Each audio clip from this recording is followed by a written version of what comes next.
Oh, I'm Thomas Nyback. This 365 days towards racial change, day 285, take two. Boy, I was really on a roll there, and some folks disturbed that. That happens to me a lot in life, and I'm trying to get used to that. I'm a little messed up right now because I was really deep into a thought, and it wasn't scripted or anything, and oh, it was just a nice moment. Oh, and they messed it all up. But I just gonna put my recovery on record and get back at it again. I was talking about how black people kind of left money on the table in the 60s through our riots, bloodshed, assassinations, and things like that. We didn't come away with a competitive edge to rights, to wealth, and resources in the land. Now, here's what we let me back up and see if I can get my composure, regain my thought. I've been exposed to business, I don't know, seminars and things like that, and I was in college looking at music business. And one thing the instructor said to us was a lot was, don't leave money on the table, right? And the idea is that the business, a good business mind doesn't look at business as though you are at McDonald's, where you step up to the counter, exchange services or products for money as a one-time event, and that's that's it, right? You get your burger and you go away. They give you a burger, and that's the end of the transaction. Well, that's not the business model that's successful, that brings real wealth, because in the business mind wants to maximize revenue while minimizing effort. So a business mind, they'll look at an exchange of services or goods and say, like, well, let's talk about exclusive rights, residual income, um, maybe outsourcing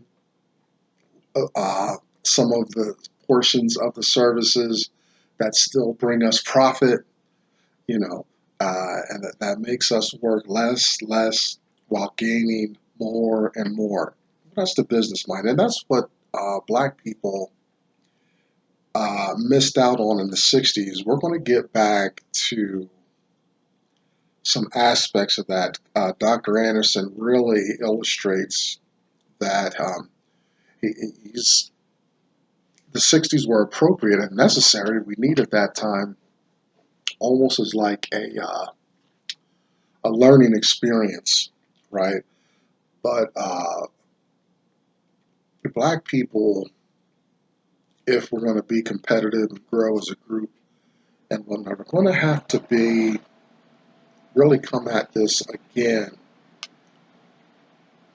en masse, and I think physically, not through chat rooms and social media, but just like successful politicians. We got to get groups going. We got to have meet and stuff. I look at our president, right? This guy must have 3 or 4 rallies a week. Now, part of it, he loves he's an extrovert and he loves all that activity and see bodies around him. And every one of his rallies, he's got about 100, 200 people behind him. agreeing and nodding their head, right, and smiling, and they're black, women, Latino, and stuff. Or any group he's had an issue with, he is, they're behind him, represented.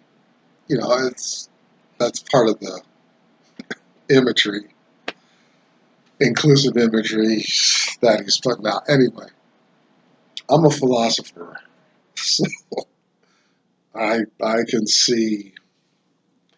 I'm always looking underneath what's going on phenomenally. Anyway, black people. That's what black people would have to do. You know, which is exponentially harder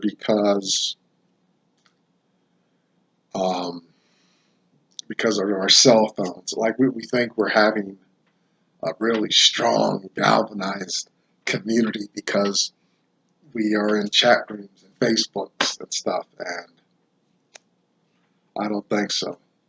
Not for me, anyway. And I shouldn't be so biased because plenty of people find their source of strength, wisdom, and peace in those arenas. Not me. I want to be with you. You know.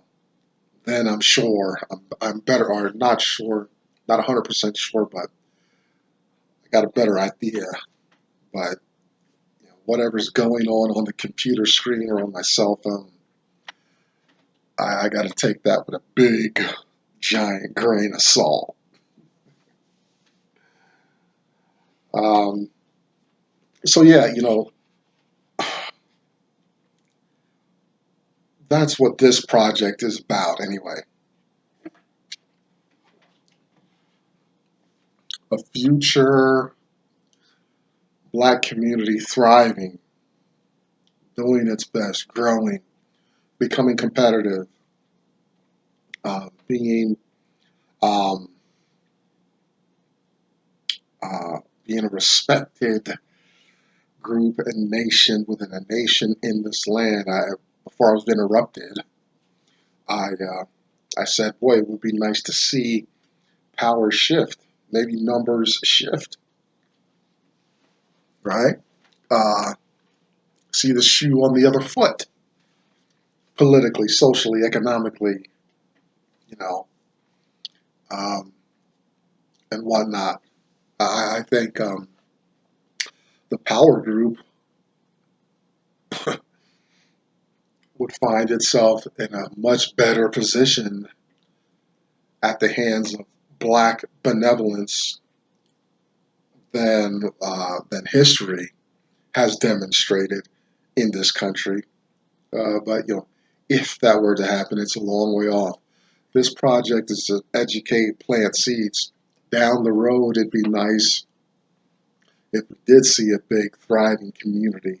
If we did see uh, blacks in the streets, we got so much of this inclusion. But my argument is you got to first educate yourself on what you're including. Well, you need to know the group with which you associate, you know. And black folks, we're always getting a helping hand and all this, and we get all these associations. But those those are activity activities and phenomenon that detract and deflect of getting black people what they deserve, what they're owed, what they uh, were kidnapped, raped, lynched, discriminated against for. You know, the other groups have valid claims, no doubt. Women, gays, Hispanics, any other group you can think of have legitimate claims, but they're not the black person's cross challenge. It's not going on that long. It's not been directed at them uh, in certain ways. Got a lot of similarities in there, but it'd be nice maybe some of these groups, if they go off for a couple hundred years and experience some stuff and recover or not, then there's some association. Until then, in this country, black folks uh, have to deal with and overcome some very challenging arguments and situations. I'm inspired to do this work by a man named Dr. Claude Anderson. You can find him here on YouTube. Um, he's got a lot of information. Watching his videos inspired me to do this work. I read a couple of his books, and I'll tell you where you can get some resources and other places you might want to check him out. But he knows a bunch. He knows much more than I do about this. I know my experience, but if I talked about, ranted about my experience, that's how it would sound. It would sound like, oh, just, this guy who's has hurt feelings and stuff. But Dr. Anderson makes help me appreciate the systemic issues that uh, that abound, that tie in to what is going on in my life. I've read 3 of his works. Please get these. He's got bundles and offers and stuff at his website. A Black History Reader, 101 Questions You Never Thought to Ask, Black Labor, White Wealth, Search for Power, and Economic Justice, and Dr. Anderson's National Plan to Empower Black America, Powernomics. You can find Dr. Anderson at powernomics.com. Now, I will say his national plan, I think the copyright on this is 2014, 2015. Don't worry, blacks didn't come together as Dr. Anderson envisioned, and his solutions are timeless. So whatever grassroots uh, activities are happening, if they continue to grow and be effective, they'll come together eventually. I liken it to a guy I knew um, had this beautiful lawn, right? And I looked at the lawn because I'm a landscaper. I've worn many hats, and I said, "Boy, you got a nice lawn here and stuff like that." He said, when I got this lawn, I took these little plugs of grass, and they were separated and stuff, and he, just put them in, and they grew together. That's grassroots growth illustrated right there, and I've seen it happen other times. So I'm a little blade of grass, and I've got a handful of email subscribers. Right? I know Dr. Anderson has a community around him proper, so these movements we'll grow, we'll get our own little critical mass, and maybe that'll make a chain reaction and get us really going. But right now, I'm just planting seeds and having fun.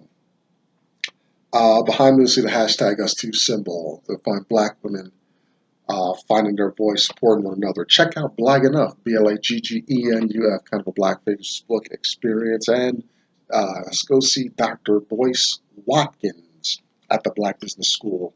And if you got an entrepreneurial mind, he's always got master classes and post stuff and samples. Check him out. Maybe you'll be that next billionaire, huh? We're starting to get some more black billionaires in America rising up. I'm going to get my I'm optimistic I'll get my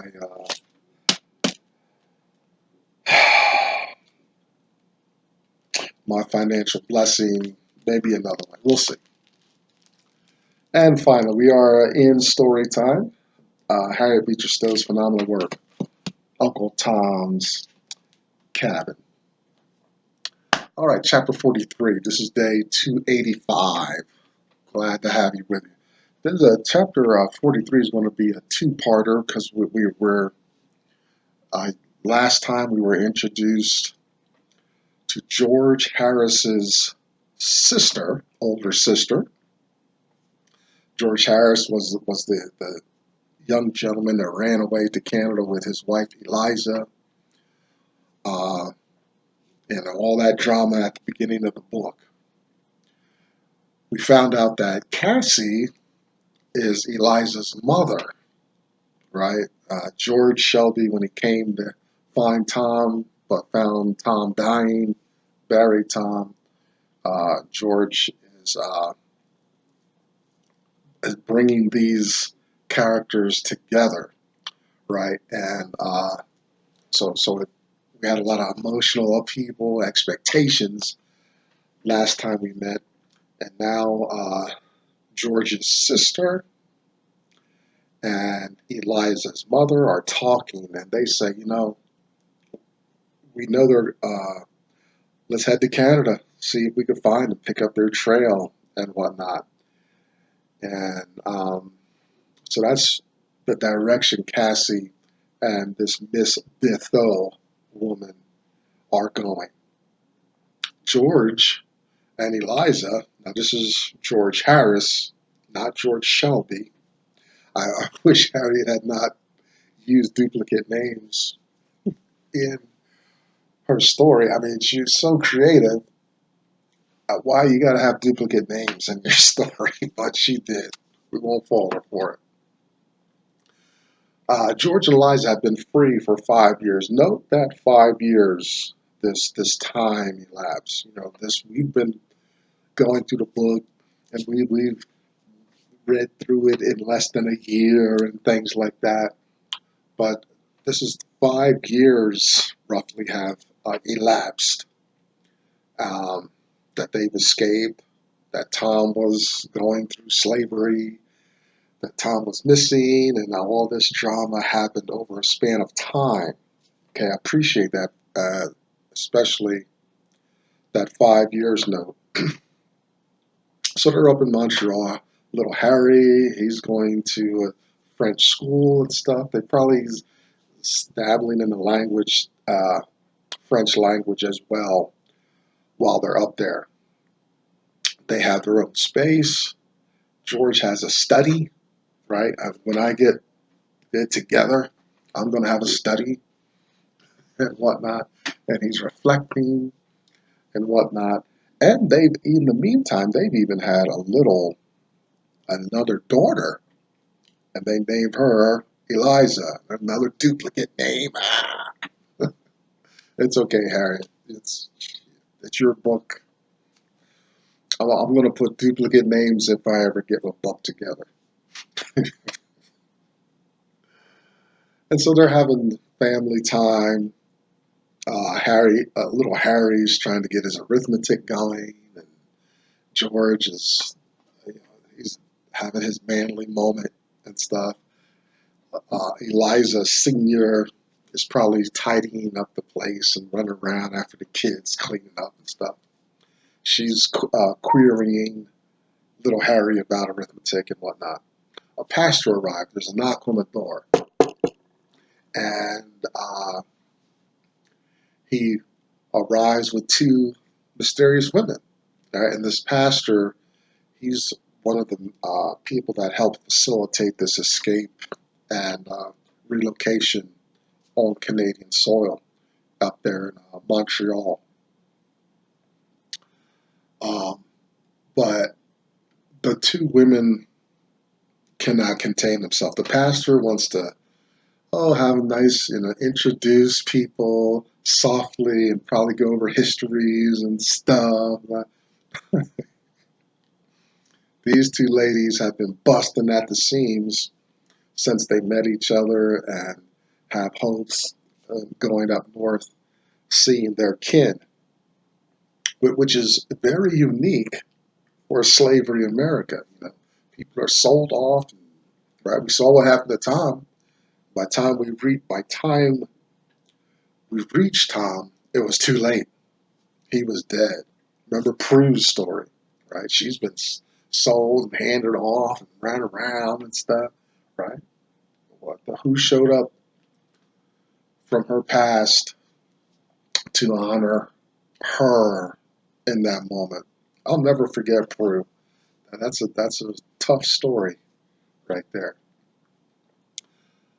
So Miss Thoux and Cassey come in.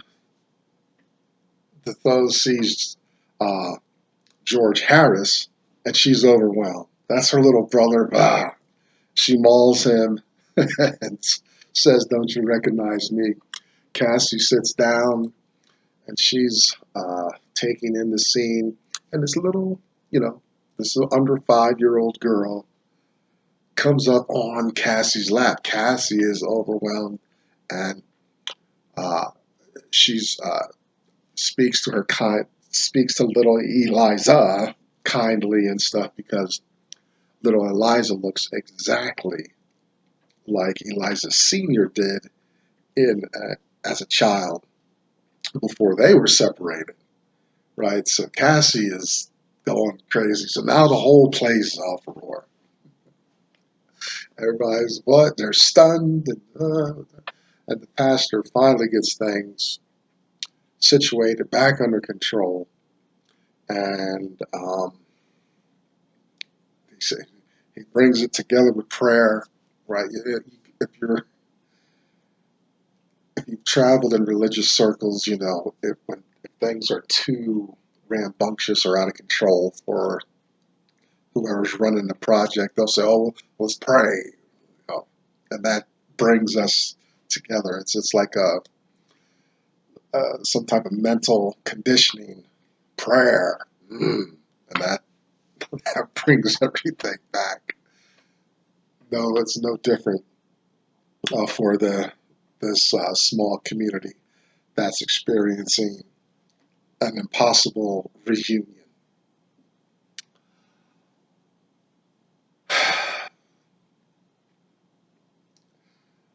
The story goes on to say that Eliza, the senior, still has some impact on, well, has is not corrupted through through the activity of slave America. Because remember, like God is real in a sense, and and religion may be used to manipulate and coerce and things like that. But there's a truth there that um, that some people are able to hold on to. Tom was able to hold on to it. Little Emmeline is too young to be, or she hasn't been through the mill yet, so she's still holding on to some stuff. Eliza grew up on a pretty decent plantation, so she's holding on. She's been able to hold on to her religion, so to speak. This has an impact on Cassey. Cassey, story says Cassey finally submits and kind of breaks on this idea of religion and God. Miss Thoux is a person of considerable means, and it's decided that the whole family going to go overseas to France to get an education. Now, the middle of the chapter has got this long. Harriet goes into this long kind of liturgy. She's channeling George Harris about a black nation back in Africa, and getting some of that kind of getting that language in there. Uh, Interesting, she mentions Haiti, but not. She doesn't mention Haiti favorably. She's very, she's skeptical about Haiti with George's voice because Haiti, you remember, Haiti had gotten their independence. I forget the year and all that. We've talked about Haiti in the past. Just Google search my video on Haiti. And the problem with Haiti is what these black slaves, got their independence and all that, but they were a tiny island, and so they weren't connected to trade. International community didn't like that. This black nation, only one in the history of the world to get its independence. So them ships just sailed right on by. I mean, they really had to struggle to be connected economically in the world, and we see that in the modern day with when you hear of sanctions and stuff. And some countries that we understand as struggling countries because they don't have an international economic support, or else it's restricted and restrained. North Korea is a big one. Iraq used to be a big one. Iran has issues and stuff like that, and it has complicated conversations, arguments about weapons, and stuff like that. And I think there's good, decent arguments on both sides. So anyway, but not Haiti, but so they talk about a new nation, and I see my time is expiring here today. But so we get tomorrow. Maybe we'll touch on Sierra Leone, Liberia. Some of those experiments that were challenging. We'll talk more tomorrow about that. But he's talking about going to these great new nations and stuff like that. The time I have left, I want to say, I'm a little disappointed in Harriet Beecher Stowe at this point. It's her book, it's her story, it's her narrative, and all that, and with her using George to talk about leaving the land, going to elsewhere to create and bring up this black nation and all that. To me, it's disturbing because even in mid 1800s, just before the Civil War, the black slave, these aren't people fresh off the boat, say, the mid 1500s, early 1600s, right? These are people that have been embedded in the land. These are American citizens. Ain't no Africa. The language has been bred out. Culture's been bred out. Religion's been bred out. What's in its place is how to uh, function as a disadvantaged person in a system dominated by whites, right? And so while Harriet, she's an abolitionist and all this stuff, but it's a realization that's been underlying in the story, and I think it's coming out finally in her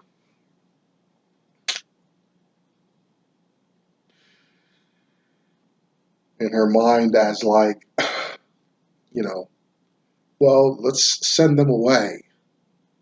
They built the nation. They've had, economic success. Oh, we'll give them some resources and supplies, but they're really not participants in the wealth and resources of America. We've sold their labor, stole their labor, broken up their families, and all this, cultured them as essentially white folks with lesser status because of their black skin, hereditary, you know. And now let's just send them back, maybe because black people belong in Africa. I could go on probably for hours about the problem with the argument and the pivot that she's making here, and the disappointment, because she's such a champion and advocate, but she doesn't want to be up next to black people. She's for a free people and stuff like that, but not necessarily together up against all up in, you know, mixing with one another. Send them away is the message I'm getting from the text. As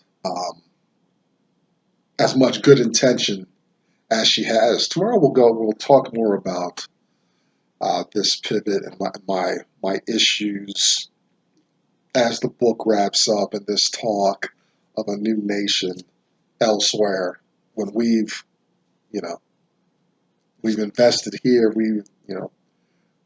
the language, everything is American, and but you want to promote, advocate going elsewhere.